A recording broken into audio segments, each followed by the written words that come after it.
Hello दोस्तों, आज हम सुनेंगे आया राम गया राम, दो ठगों की एक बहुत ही मजेदार कहानी। किसी गांव में एक मशहूर ठग रहता था। एक बार वह अपनी किस्मत आजमाने के लिए शहर में पहुंच गया। किस्मत ने साथ दिया और लोगों को खूब चमके देखकर उसने बहुत सामान तथा रुपया पैसा बना लिया। इस सारे सामान को एक बोरे में भरकर जब वह गांव लौट रहा था तभी रास्ते में एक दूसरे ठग से उसकी भिड़ंत हो गई। गांव का ठग इस बात को समझ गया कि वह भी कोई उस्ताद है, लेकिन वह भी उस्तादों का उस्ताद था। दोनों उस्ताद एक जगह बैठ गए, आपस में जान पहचान हुई। गांव के ठग ने बताया कि उसका नाम आयाराम है, दूसरे ने अपना नाम गयाराम बताया। आयाराम गयाराम दोनों आपस में बैठकर बातें करने लगे। गयाराम की नजर आयाराम के बोरे पर थी। उसने पूछा, उस्ताद यह बताओ कि आप कहाँ से रहे हो?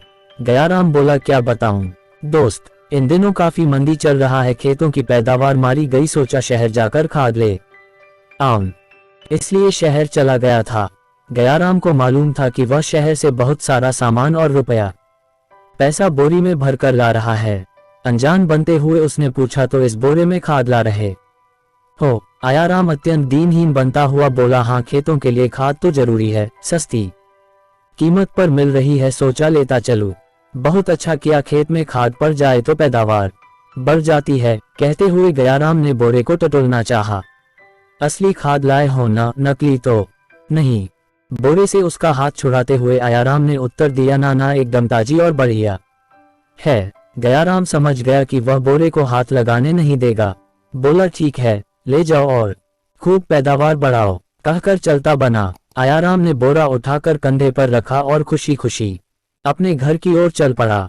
बोझ से उसकी गर्दन झुकी जा रही थी और वह इधर उधर देखने में असमर्थ था। उधर गयाराम किसी तरह छिपता छुपाता उसके रास्ते पर कुछ दूर आगे निकला और चांदी के तारों से मढ़ी हुई एक सुंदर जूती बीच रास्ते में छोड़ दी।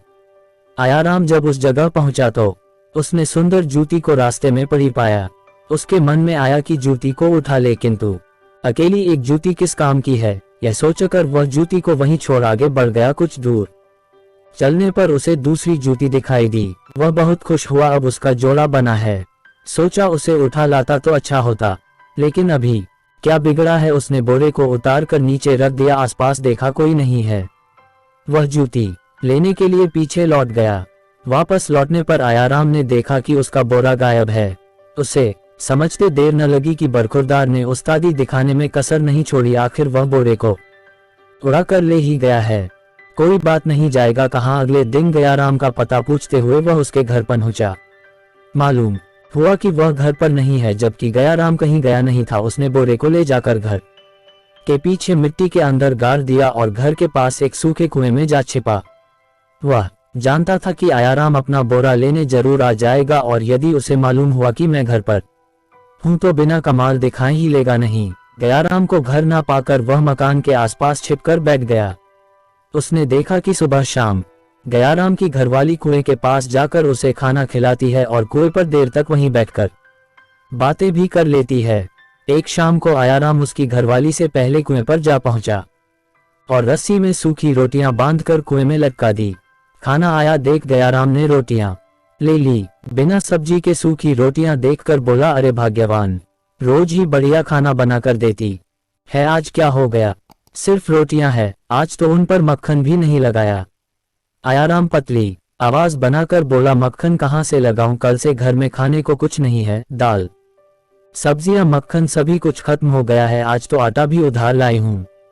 तो गयाराम बोला, अच्छा ये बात है, तो सुन, घर के पीछे मैंने एक बोरा दबा रखा है, उसमें कई तरह का सामान है, रुपया पैसा भी उसी में पड़ा है, उसे खोद कर निकाल ले, सब चीजों को संभाल कर रख लेना, देखना जरा होशियारी से किसी को मालूम ना हो। पता लगते ही आयाराम चुपके से मकान के पीछे पहुंचा और अपना बोरा निकाल कर चलता बना। अंधेरा होने के बाद बढ़िया खाना लेकर घरवाली जब कुएं पर पहुंची तो गयाराम बोला, सचमुच तूने कमाल कर दिया, इतनी जल्दी बोरी को निकाल कर सामान भी ले आई हो। लेकिन ऐसी भी क्या बात थी, एक दिन आदमी रूखा सूखा भी खा लेता है। घरवाली बोली, क्या कहते हो? गयाराम बोला, ठीक तो कह रहा हूँ, अभी कुछ देर पहले तू सूखी रोटियां देकर गई है, अब बढ़िया खाने की क्या जरूरत थी? तो घरवाली बोली, मैंने तुम्हें रोटियां नहीं दी, खाना तो अब बना है, वही लेकर आई हूँ। यह सुनकर गयाराम चौंक उठा। सोचा कहीं उस्ताद नहले पर दहला तो नहीं लगा गया। वह फौरन कुएं से बाहर निकला आया। घर के पीछे जाकर देखा, मैदान साफ था। आयाराम बोरा लेकर गयाराम बन चुका था। धन्यवाद हमारे प्यारे दोस्तों।